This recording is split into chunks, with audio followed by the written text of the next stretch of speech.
May Musk thought she'd hidden it well. The exhaustion, the skipped meals, the budget notebook with numbers that never quite added up. But her 10-year-old son saw everything.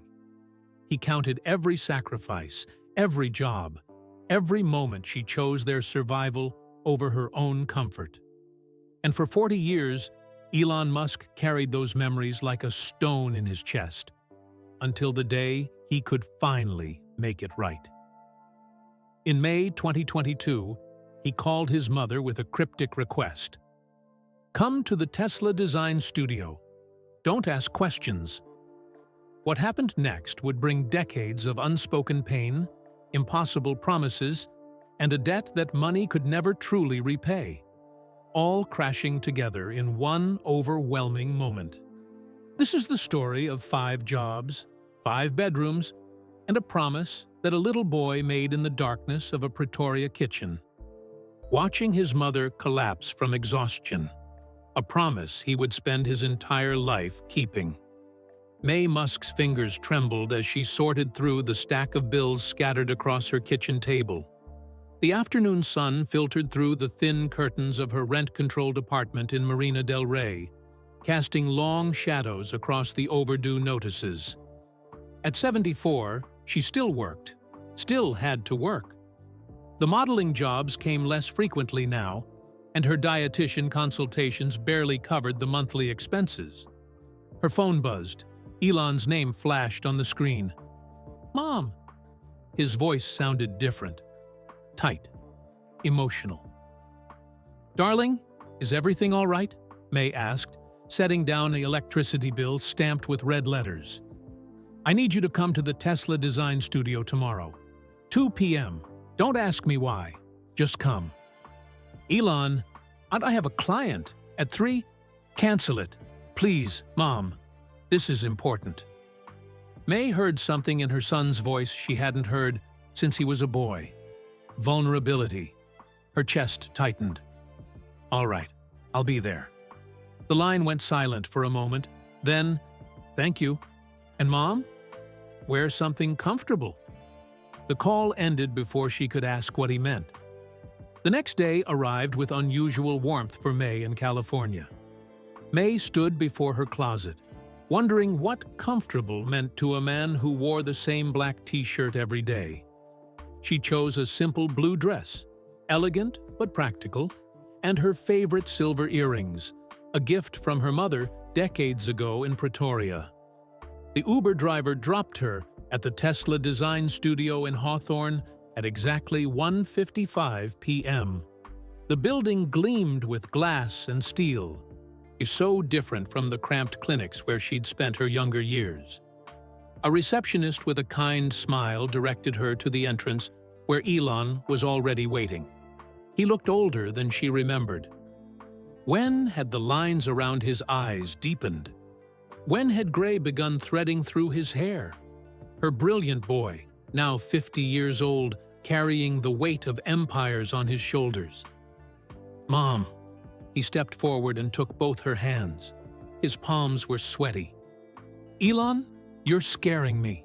What's going on?" "Come with me." He led her through the facility's main corridor. Engineers and designers glanced up from their workstations, nodding respectfully. The walls displayed sleek car designs and ambitious architectural renderings. Everything here spoke of the future.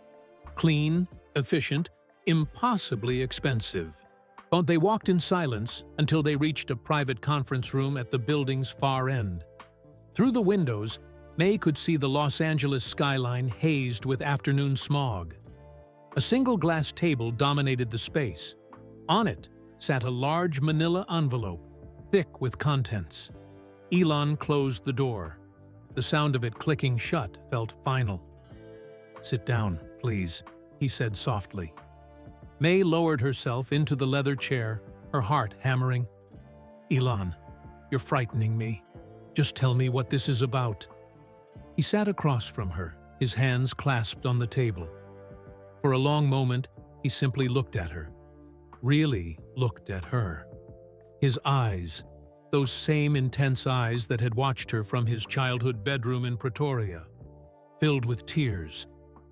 "I've been carrying something for 40 years, he said, his voice cracking. Something I couldn't fix when I was young. Something I couldn't change no matter how hard I tried." May reached across the table toward him. "Darling, no, let me finish." He pulled his hands back, wiping his eyes quickly. "You need to understand before I show you what's in that envelope."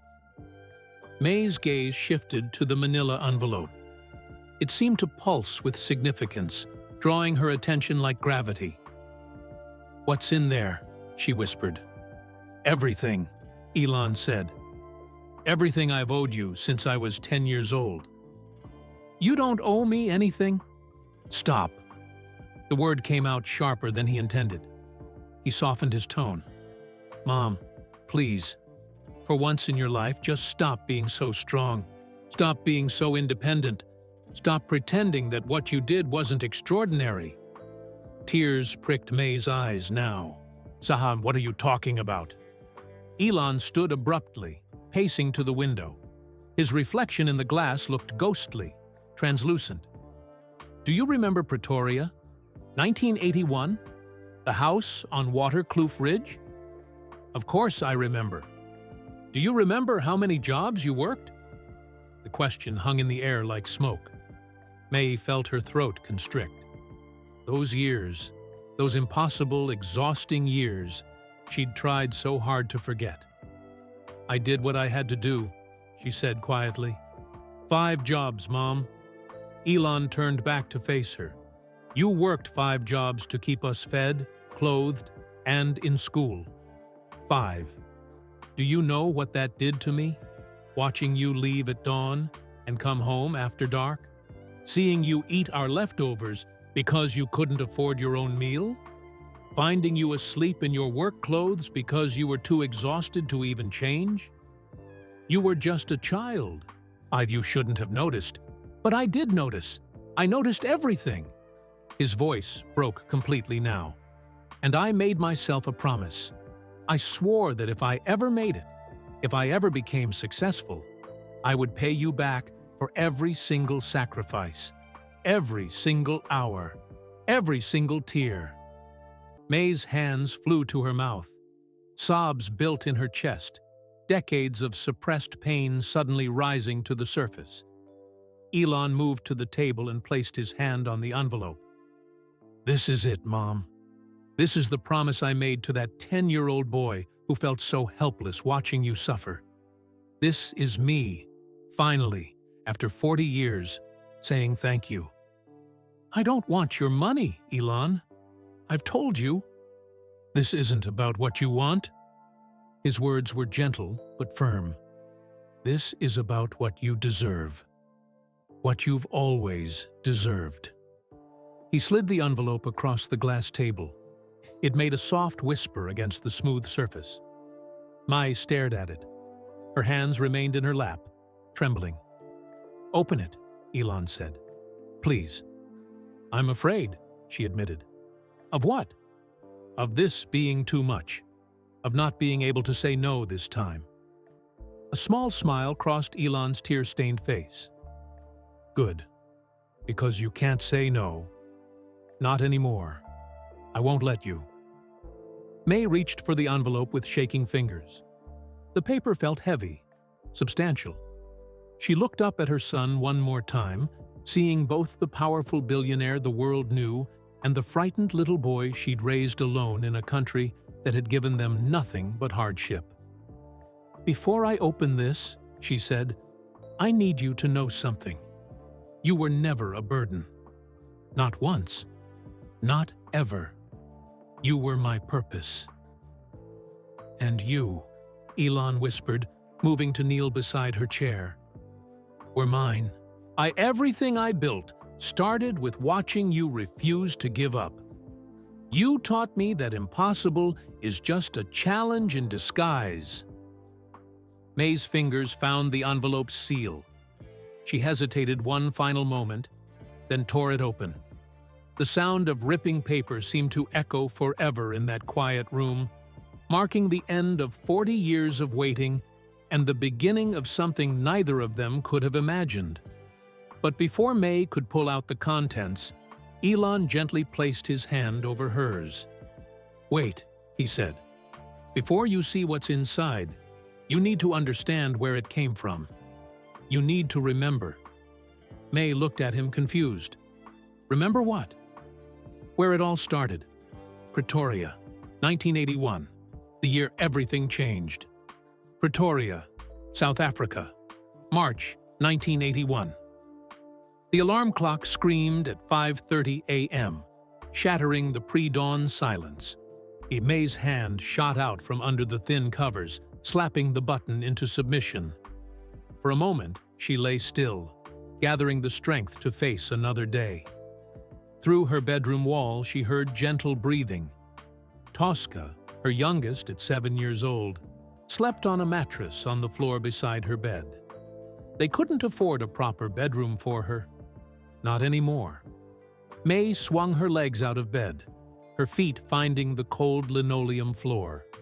The house on Jan Smuts Avenue was small, tiny, really, with 3 bedrooms crammed together like matchboxes.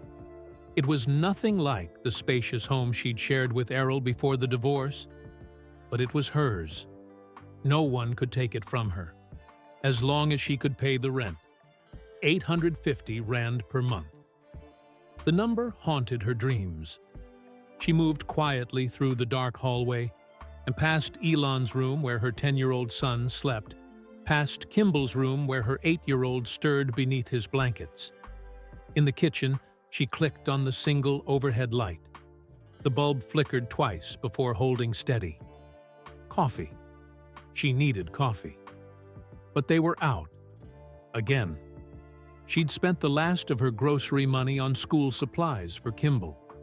Water would have to do.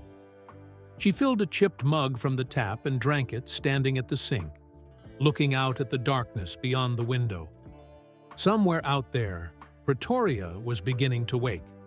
Market vendors setting up their stalls. Factory workers heading to early shifts.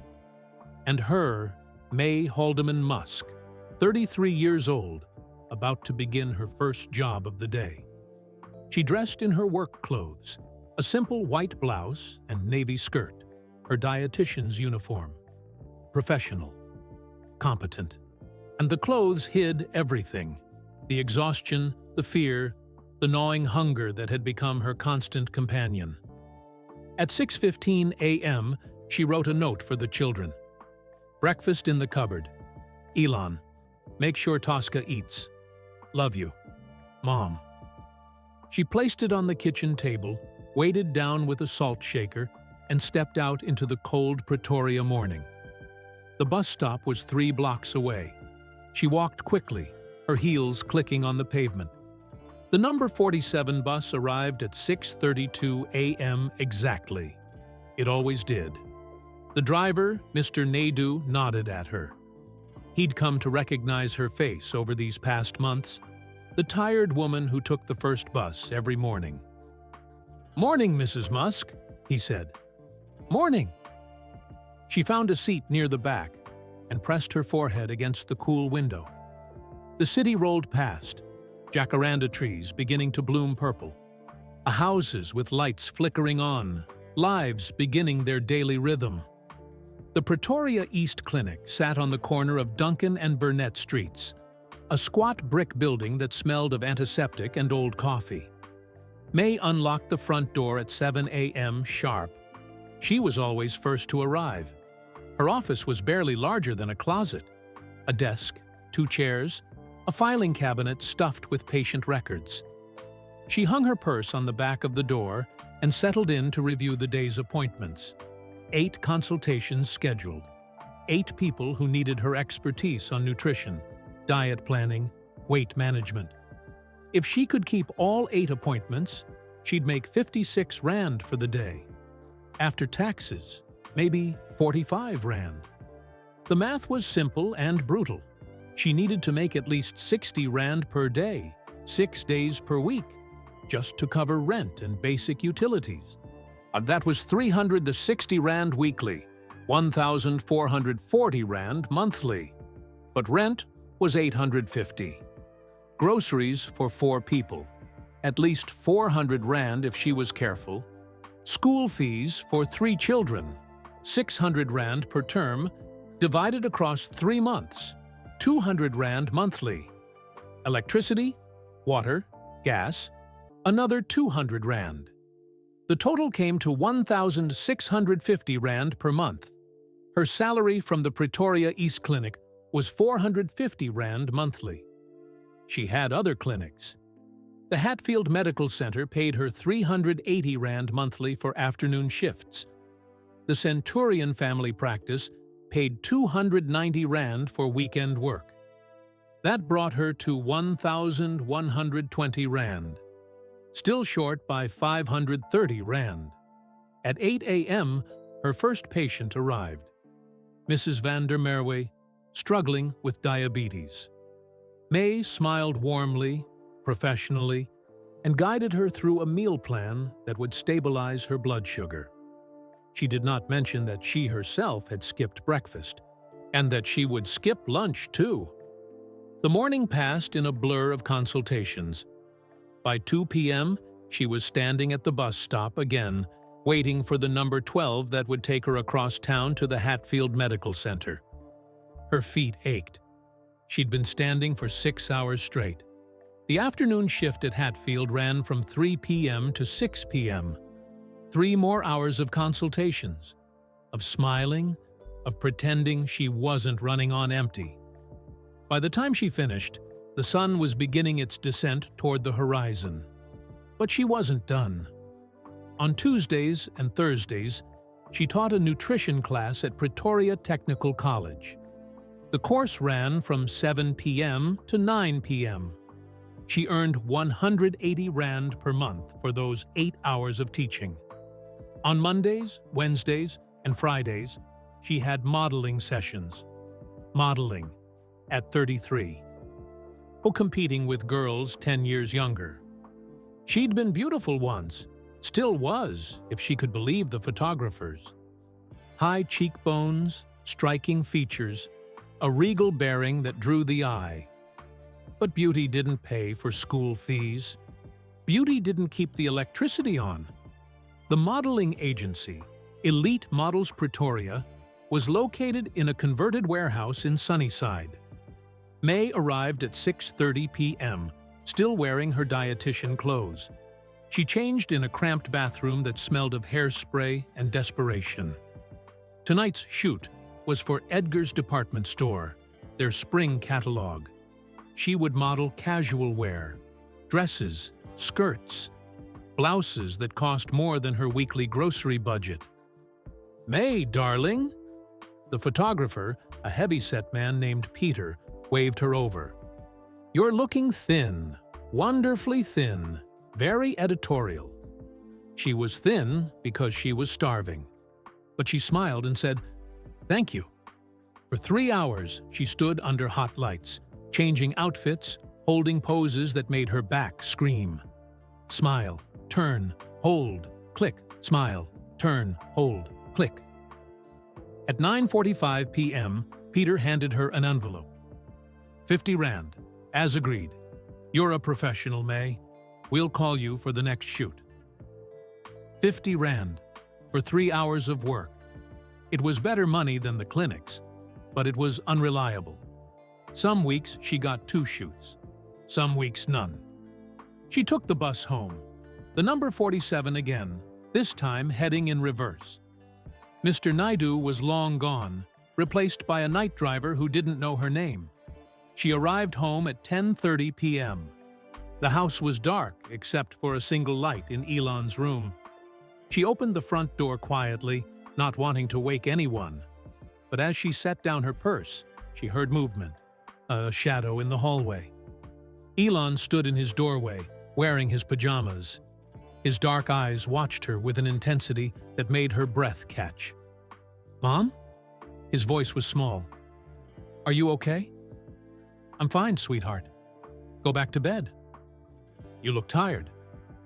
"I'm always tired," she said, trying to make it sound like a joke. It wasn't. Elon walked toward her slowly. In the dim light, he looked older than 10. He looked like he understood things no child should understand. "I heard you leave this morning," he said. "It was still dark." "I had to get to work early." "You're always working." May knelt down, ignoring the protest from her aching knees, and took her son's hands. They were small, warm, trusting. "I work so you can go to school," she said gently. "So you and Kimball and Tosca can have everything you need." "We don't need much," Elon said. "See, we just need you." The words broke something inside her. She pulled him into a hug, pressing her face against his hair, breathing in the scent of childhood, soap and innocence and hope. "I love you," she whispered. "More than anything." "I love you too, Mom." He pulled back and looked at her seriously. "When I grow up, I'm going to make lots of money. Then you won't have to work so hard." She smiled through tears. "Oh, sweetheart, that's very sweet, but I mean it." His voice was fierce now, determined. "I'm going to learn how to do something important, something that makes money, and then you can rest." May stroked his cheek. "You don't need to worry about me. You just need to be a kid." But even as she said it, she knew it was a lie.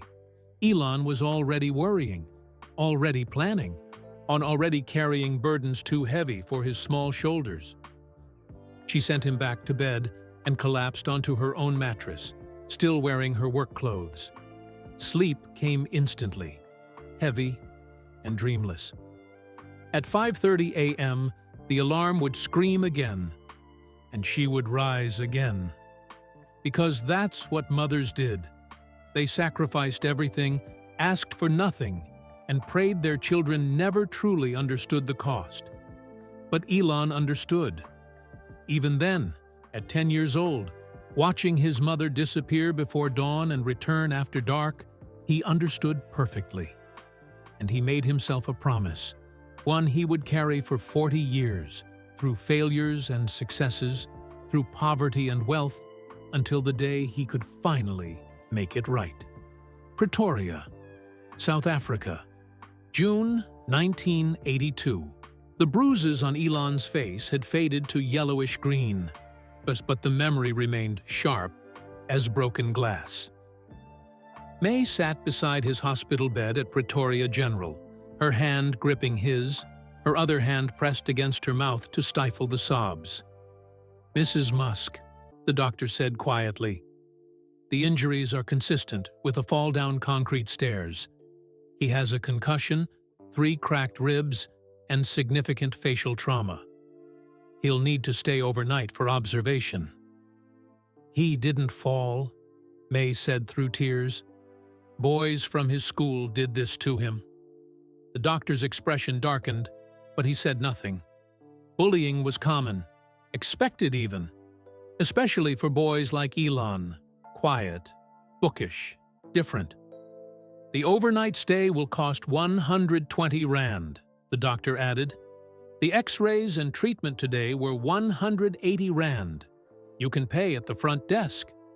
300 rand. Nearly a month's worth of groceries. May nodded numbly. "But of course. Thank you, doctor." When he left, she turned back to Elon. His left eye was swollen shut. His lip was split. At 11 years old, he looked small and fragile beneath the white hospital sheets. "I'm sorry, Mom," he whispered. "Sorry?" She leaned closer. "Darling, you have nothing to be sorry for. You had to leave work. You lost money coming here." Her heart cracked open. "Elon, listen to me. You are more important than any job, more important than any amount of money. Do you understand?" He nodded, but she saw it in his eyes. The guilt, the burden, the terrible awareness that his existence cost something. She'd been at the Sandton Clinic when the school called. Mrs. Erasmus, her weekly consultation for weight management, had been mid-sentence when the phone rang at the front desk. The receptionist had knocked on May's office door, her face pale. "Mrs. Musk, it's Bryanston High School. It's urgent." May had run out, leaving Mrs. Erasmus sitting alone. Later, the clinic director informed her that Mrs. Erasmus had canceled all future appointments. She was offended, he said, by the unprofessional treatment. That was 200 Rand per month. Gone. Now, sitting in the antiseptic smell of the hospital, watching her son try not to cry from pain and guilt, May made a calculation. She needed to pick up more work. Immediately. October 1982. The notebook sat on May's kitchen table, open to a page covered in her neat handwriting. Numbers marched down the page like soldiers going to war. On monthly income, Pretoria. East Clinic, 450 Rand Hatfield Medical Center, 380 Rand Centurion Family. Practice, 290 Rand Modeling, average, 200 Rand Teaching, Technical College, 180 Rand total, 1,500 Rand monthly expenses. Rent, 850 Rand groceries, 400 Rand school fees, 3 children, 600 Rand electricity, 120 Rand water, 80 Rand medical, Elon's bills, 50 R, payment plan, total 2,100 R, shortfall minus 600 R. At the bottom of the page, she'd written in shaky handwriting, "Must find 6th job?" Elon found the notebook on a Tuesday afternoon. He'd come home from school early. The bullying had gotten worse, and he'd been sent home with a bloody nose. May was at her teaching job. Kimball and Tosca were at a neighbor's house. The house was empty and quiet. Elon sat at the kitchen table, holding the notebook, reading his mother's desperate calculations. His hands trembled, his chest felt tight, and 600 Rand short, every single month. His mother was drowning, working herself to death, and there was nothing he could do. He was 11 years old. He had no money, no skills, no way to help. But he had something else. He had a mind that worked differently than other people's minds. He could see patterns, connections, solutions. At school, when other students struggled with math, Elon found it simple. When they couldn't understand how computers worked, Elon taught himself from library books. He walked to his bedroom and picked up the Commodore VIC-20 manual he'd borrowed from the Pretoria Public Library. The computer itself sat on his desk, a gift from his father during one of Errol's rare moments of generosity. Elon had been teaching himself to code for 6 months. If his mother could work 5 jobs to support them, he could master this machine. He could learn to create something valuable, something that could make money. He opened the manual and began to read with new urgency. March 1983. May added a 6th income source, not a 6th job. She couldn't fit another job into her schedule. Instead, she began doing private nutritional consultations from home on Sunday afternoons. She charged 25 Rand per session and saw 4 clients each Sunday, 100 Rand per week, 400 Rand per month. It helped. Barely. The exhaustion was becoming visible now, dark circles under her eyes, weight dropping from her already thin frame. Her hands shook sometimes when she held her pen during consultations. At 35 years old, she looked 45. One evening in late March, she came home from a modeling session at 11 p.m. And the shoot had run long, a campaign for a local cosmetics brand that required her to travel to Cape Town for 3 days. She'd earned 800 Rand, enough to cover the month's shortfall, but she'd had to leave the children with her elderly mother. She opened the front door to find Elon still awake, sitting at the kitchen table with papers spread everywhere. "Elon, it's a school night. Why aren't you in bed?" He looked up, his eyes bright with excitement. "Mom, look at this!" He showed her a computer program he'd written, lines of code that made no sense to her, but seemed to dance across the page with purpose and logic. "It's a game," he explained. "I made it myself. I'm going to submit it to a magazine, PC and Office Technology. They pay for programs, $500. May's breath caught. $500 was nearly 700 Rand at the current exchange rate. "Sweetheart, that's wonderful, but—" "I know it's a long shot," Elon interrupted. "But I have to try.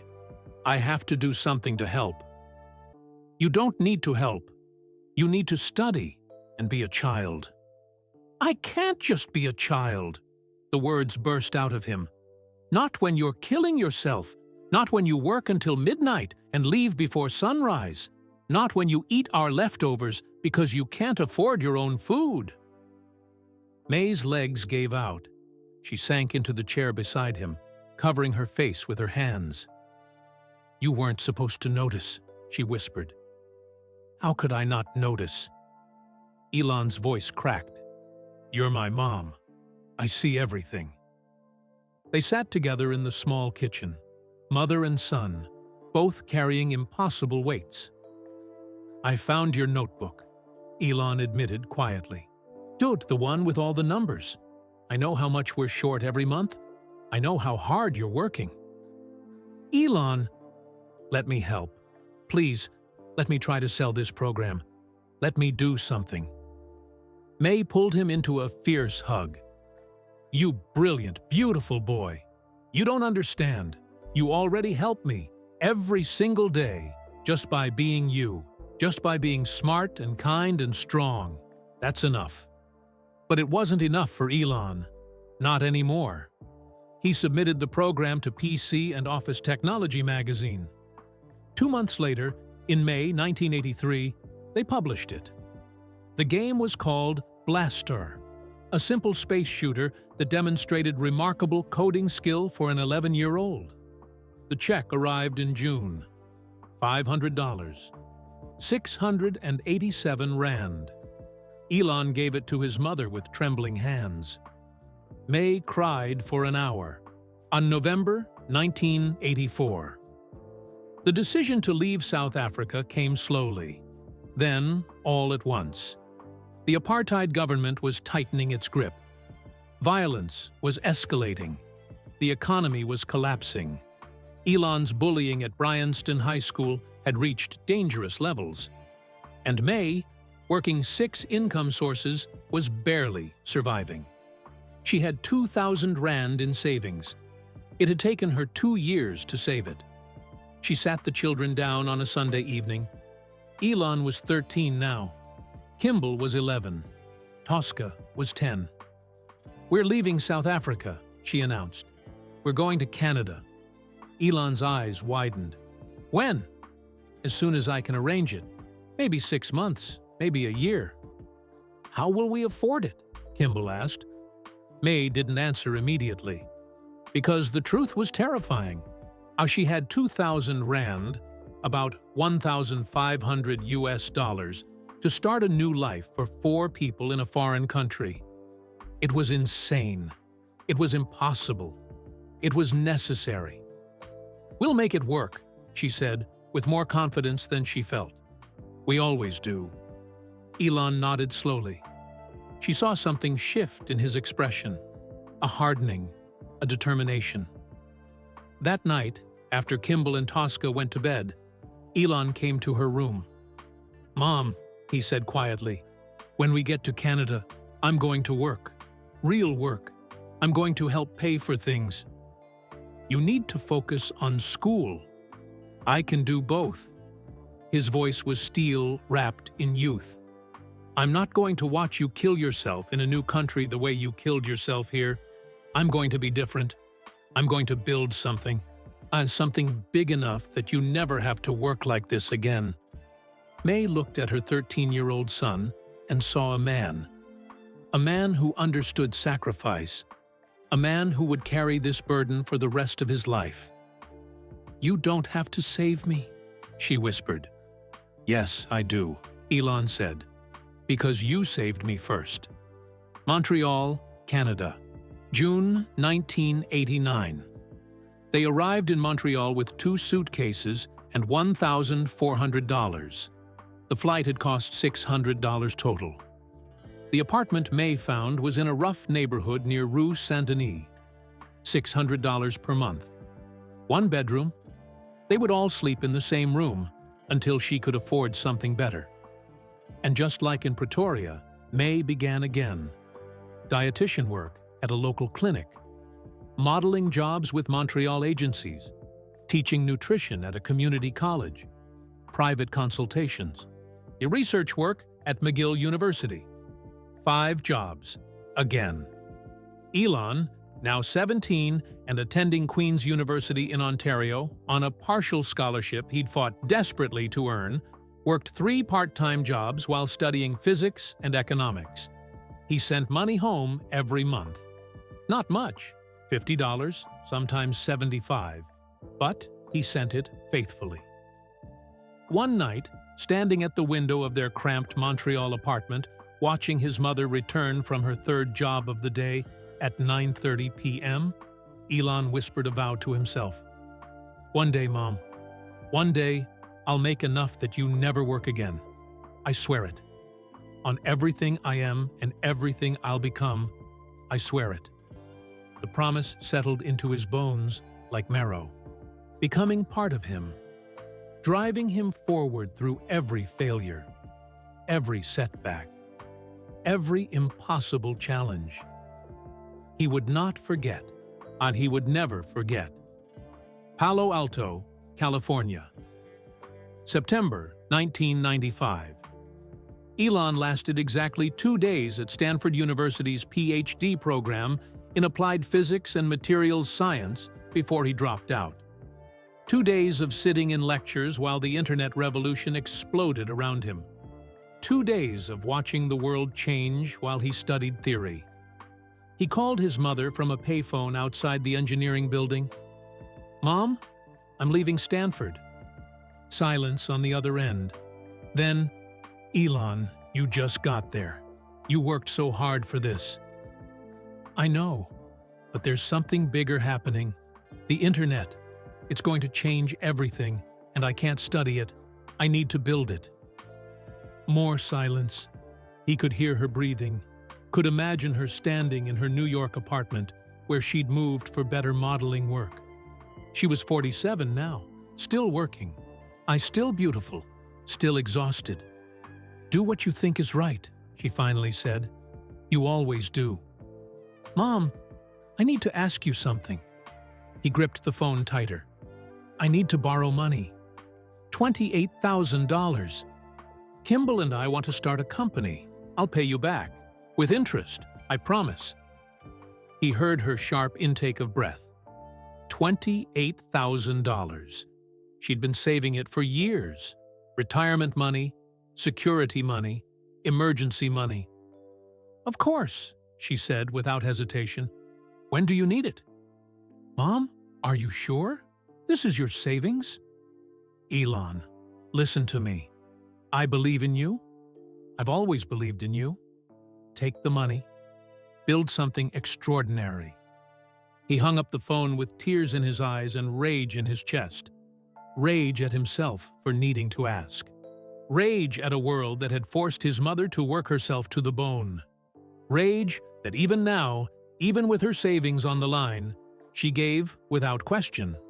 He would pay her back. He would pay her back 1,000 times over. Palo Alto, November 1995. Zip2 Corporation operated out of a small office on 430 Sherman Avenue.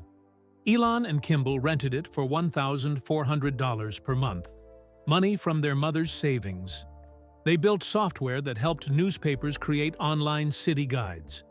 It was clunky, primitive, but it was needed.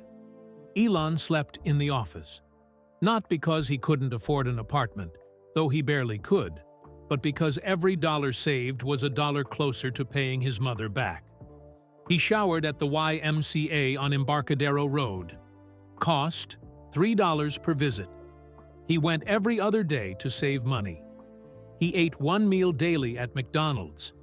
A double cheeseburger and small fries. $1.99 plus tax. Sometimes he'd add a water cup and fill it with Sprite from the soda fountain when the employees weren't looking. Kimball worried about him. "Elon, you're going to make yourself sick. You need to eat more, sleep in a real bed." "I'm fine." "You're not fine. You look like a skeleton." "Mom worked 5 jobs for us," Elon snapped.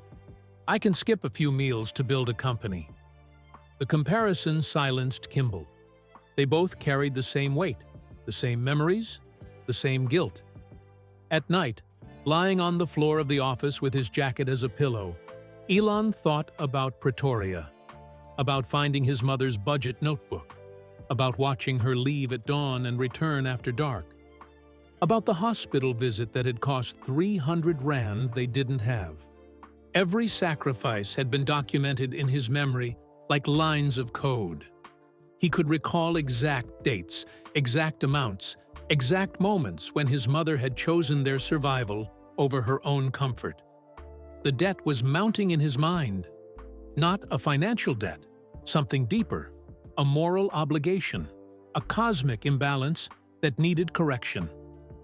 February 1999. Compaq Computer Corporation acquired Zip2 for $307 million in cash. Elon's share, $22 million. He was 27 years old. The money hit his bank account on a Tuesday morning. He stared at the number on the screen, barely able to process it. 22 million. More money than he'd ever imagined.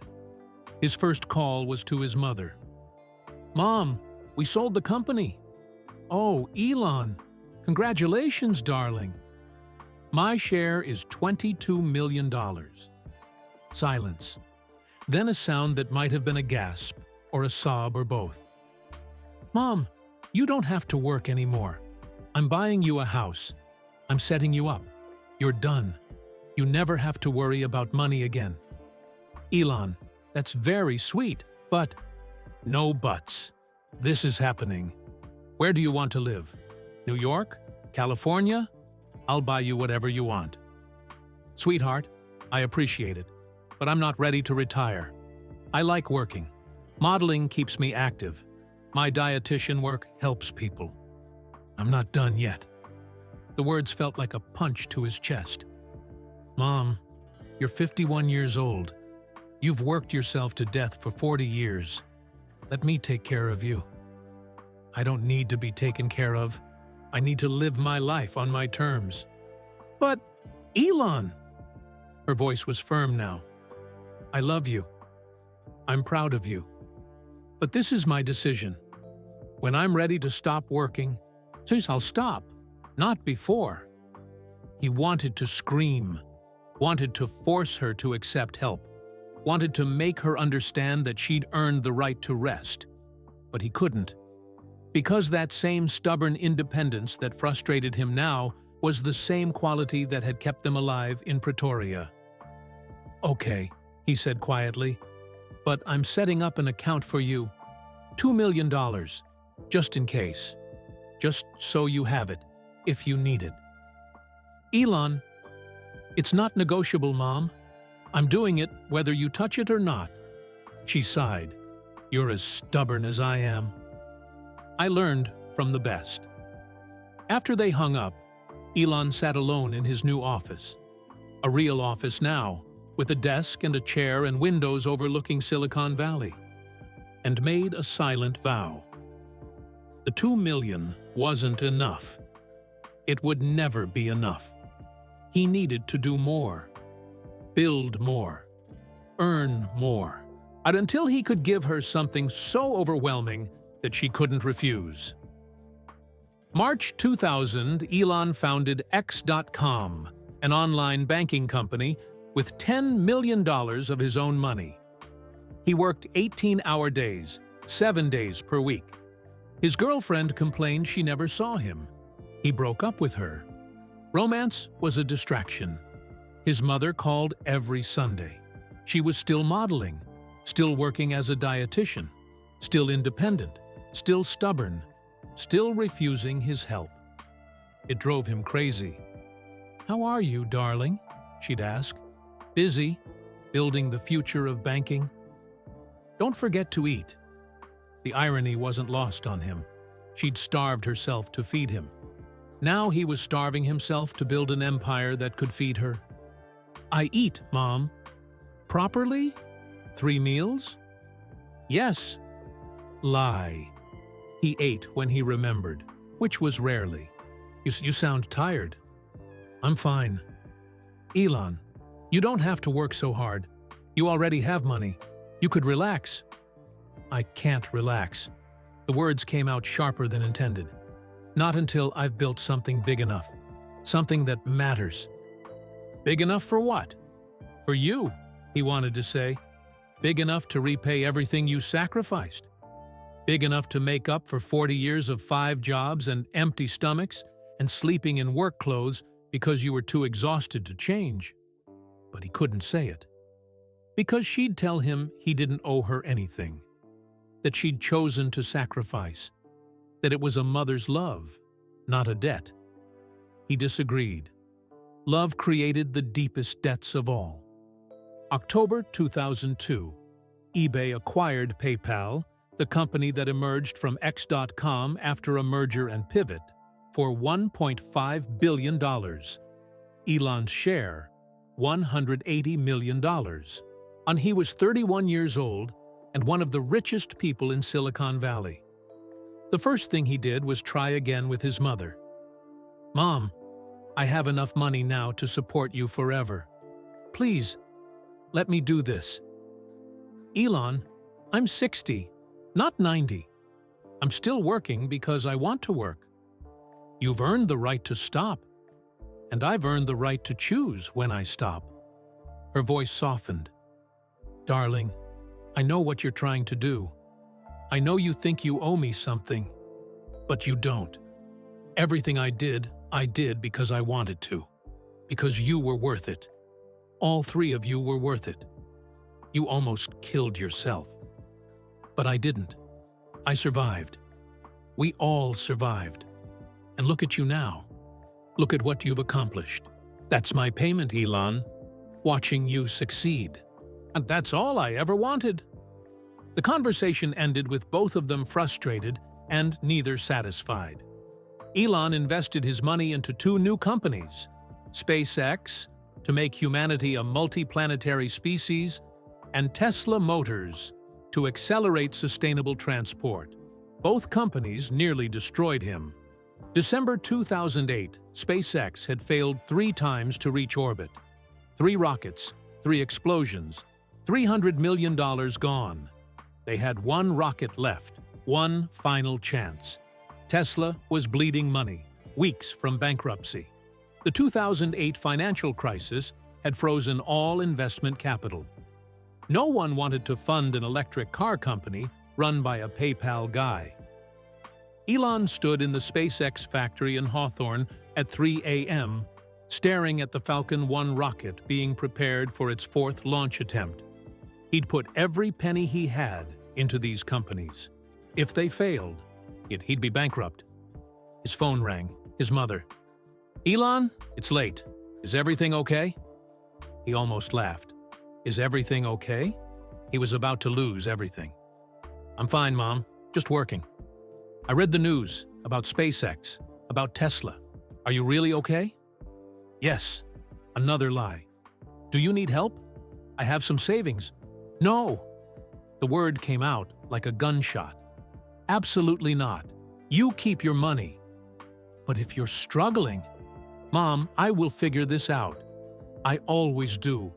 But I will never, ever take money from you again. That's the wrong direction. Money is supposed to flow from me to you, not the other way." She was quiet for a moment. "You sound like a little boy again. The one who promised to make money so I could rest." The memory hit him like a physical blow. standing in their tiny Pretoria kitchen, 10 years old, are promising his exhausted mother that he'd make it better someday. "I remember," he whispered. "Elon, you don't have to save me. You saved me by becoming who you are. That's not enough. It is for me." But it wasn't for him. It would never be for him. The fourth Falcon 1 launch succeeded. SpaceX survived. Tesla secured last-minute funding. Tesla survived. Elon survived. And the burden he carried, the weight of unpaid debts and remembered sacrifices, grew heavier with each passing year. He would build bigger companies, make more money, achieve more success. And one day, he would give his mother something so overwhelming that she couldn't refuse. Something that matched the magnitude of 5 jobs and 40 years, and a love that asked for nothing. He just needed to figure out what that was. May 2022. Tesla Design Studio, Hawthorne. We return to the present moment. The conference room, the glass table, the unopened envelope. May's hands trembled as she held the torn envelope.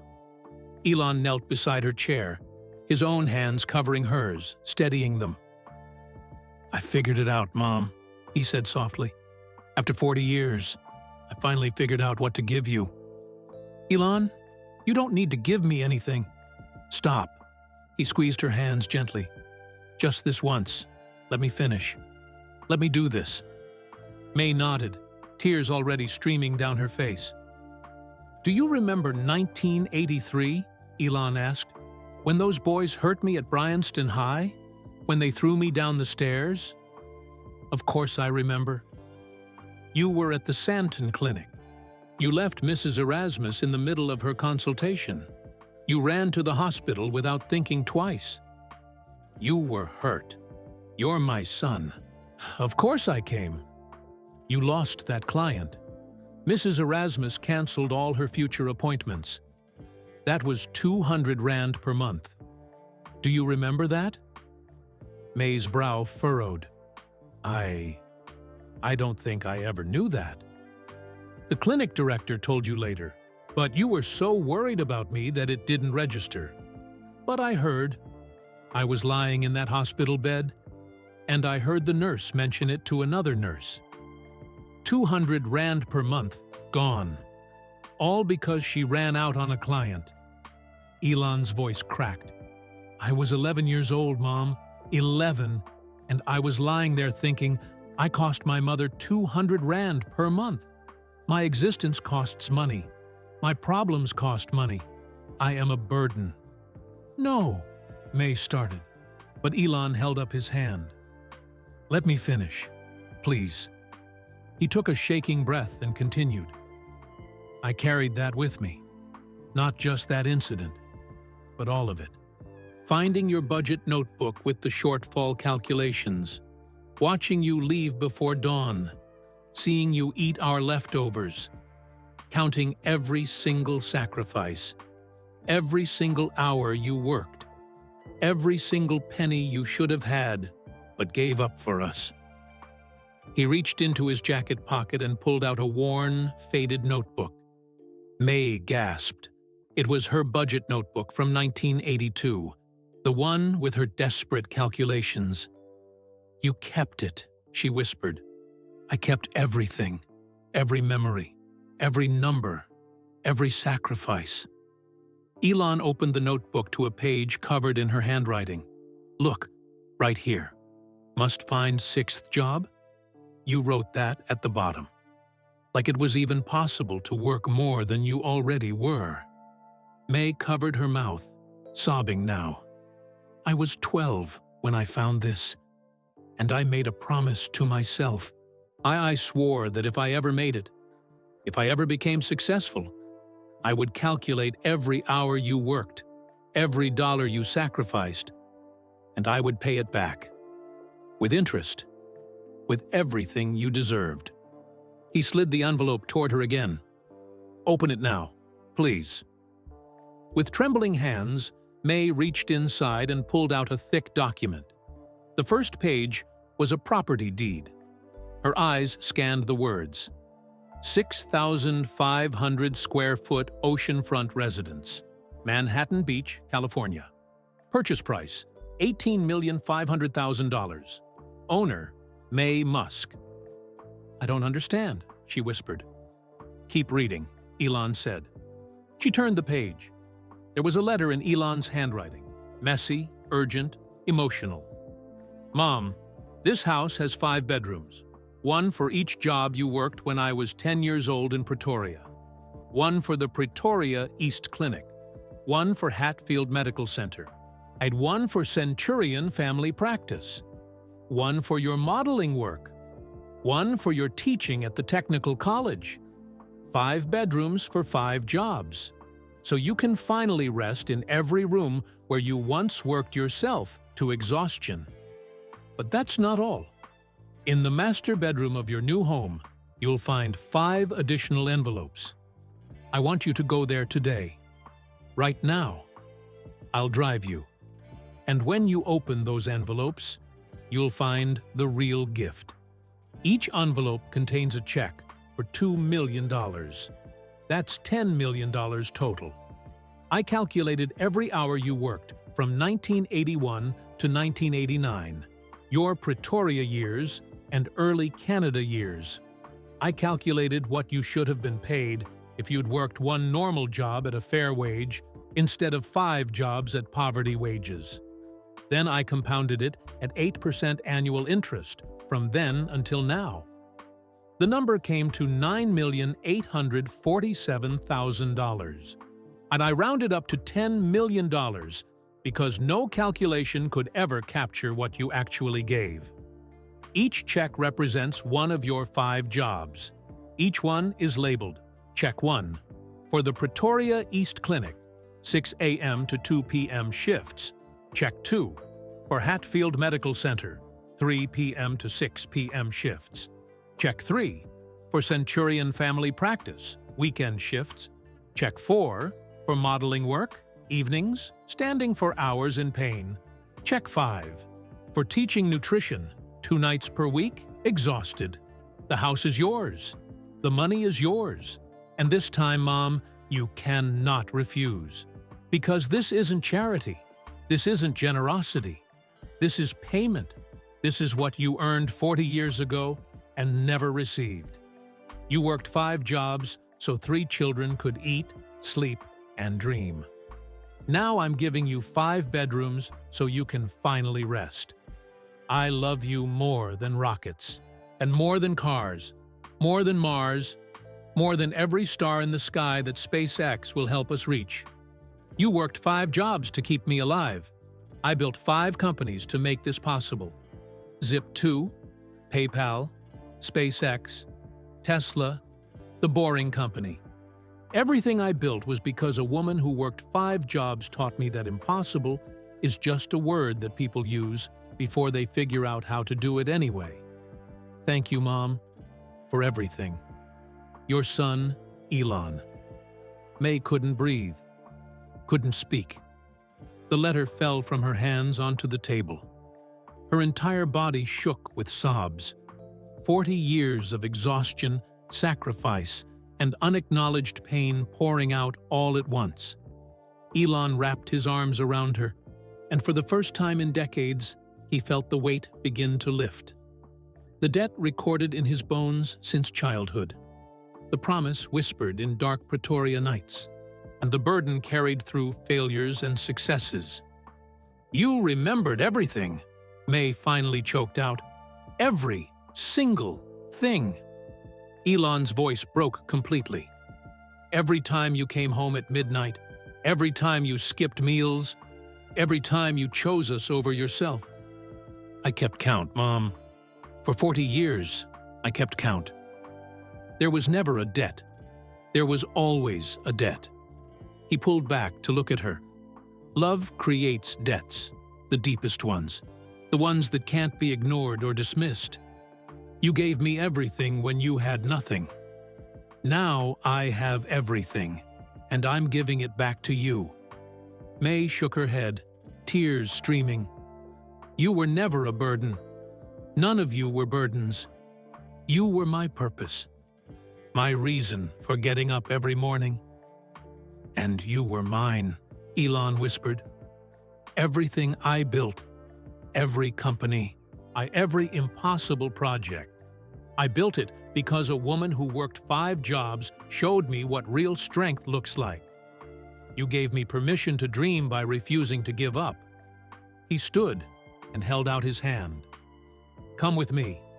Let's go see your house, your 5 bedrooms, your ocean view, your new life. May took his hand, her legs unsteady. I can't believe you did this. I've been planning it for 20 years, ever since PayPal. I was just waiting for the right moment, waiting until I could do it properly, completely, overwhelmingly.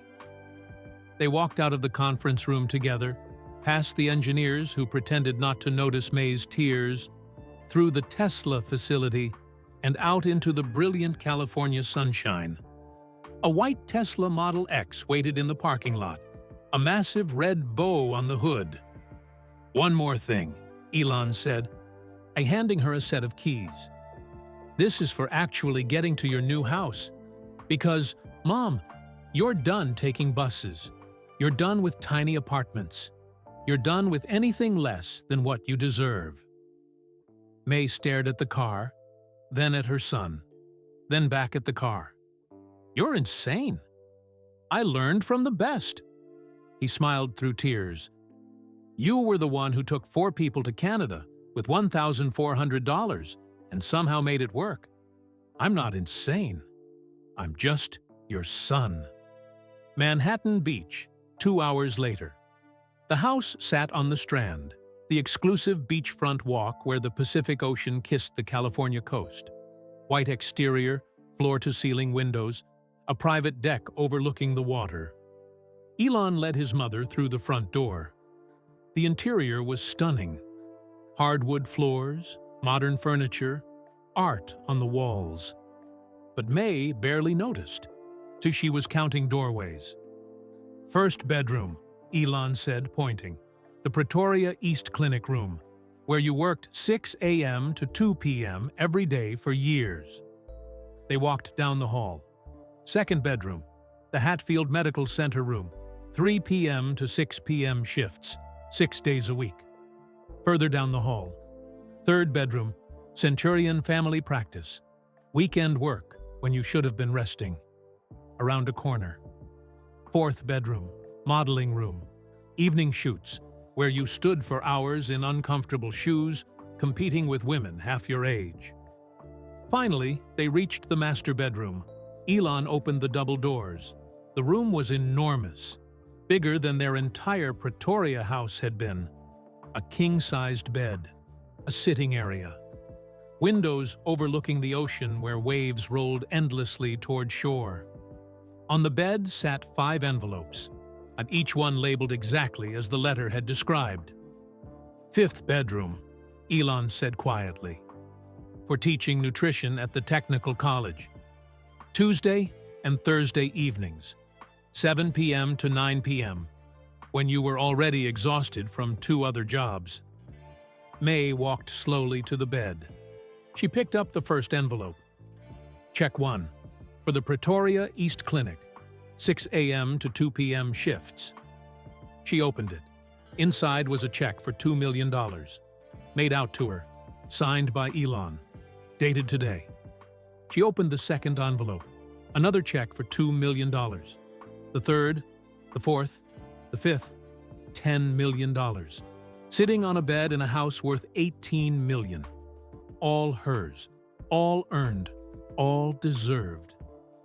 She turned to Elon, who stood in the doorway watching her with an expression of such love and pain and relief that it broke her heart all over again. I can't accept this, she whispered. Yes, you can. He walked to her. Because it's not a gift, Mom. It's payment for services rendered. It's 40 years of back wages. It's interest on unpaid debts. It's everything the world owed you and never gave you. Elon, No. His voice was firm now. For once in your life, you're going to let someone take care of you. You're going to deposit these checks. You're going to live in this house. You're going to rest. Because you've earned it. Because you deserve it. Because I'm your son, and I'm not asking, I'm insisting. May looked at the checks, then at the room, then at the ocean beyond the windows. She thought about Pretoria, about the cramped house on Jan Smuts Avenue, about waking at 5:30 a.m. to face another impossible day, about eating leftover food from her children's plates, and about working 5 jobs and still coming up short. She thought about finding Elon in the hallway that night, 10 years old, telling her he'd make money someday so she could rest. And she realized he'd kept his promise.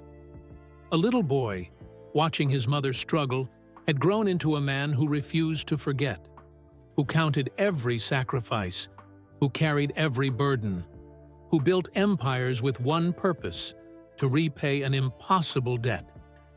"You remembered?" she said again, because it was the only thing that mattered. "You remembered everything." "I could never forget," Elon said simply. "You were my first hero, Mom. Before astronauts, before scientists, before anyone. You were the one who showed me that miracles aren't magic. They're just ordinary people refusing to quit." May pulled her son into a fierce embrace. "Thank you," she whispered. "It's not for the house or the money. Thank you for seeing me, for remembering, for understanding. Thank you for working 5 jobs," Elon whispered back. "Thank you for never giving up. Thank you for showing me what love looks like when it has no conditions and no limits." They stood together in the master bedroom, one of 5 bedrooms, one for each job, watching the Pacific Ocean roll eternal and free beyond the windows. Outside, the California sun began its descent toward the horizon, painting the sky in shades of gold and amber. A woman who had worked 5 jobs finally came home, and a son who had never forgotten finally kept his promise. The debt, carried for 40 years across 2 continents and 1,000 failures and triumphs, was paid in full. Not because money could ever truly repay love, but because remembering, really remembering, down to the smallest detail, was its own form of love. And sometimes that was enough. Sometimes that was everything. And that was the end of this incredible story. A testament to a mother's sacrifice and a son's unwavering memory. Before you go, we'd love to know, where are you listening from? Drop your city or country in the comments below. If this story touched your heart, please hit that like button. It helps us share these powerful stories with more people who need to hear them. And don't forget to subscribe to the channel so you never miss our next emotionally engaging story. We bring you real tales of struggle, triumph, and the unbreakable bonds that connect us all. Finally, share this video with your friends and family. Stories like this remind us of the power of gratitude, the weight of sacrifice, and the importance of never forgetting those who gave us everything. Let's spread kindness and awareness together, one story at a time. Thank you for listening, and we'll see you in the next one.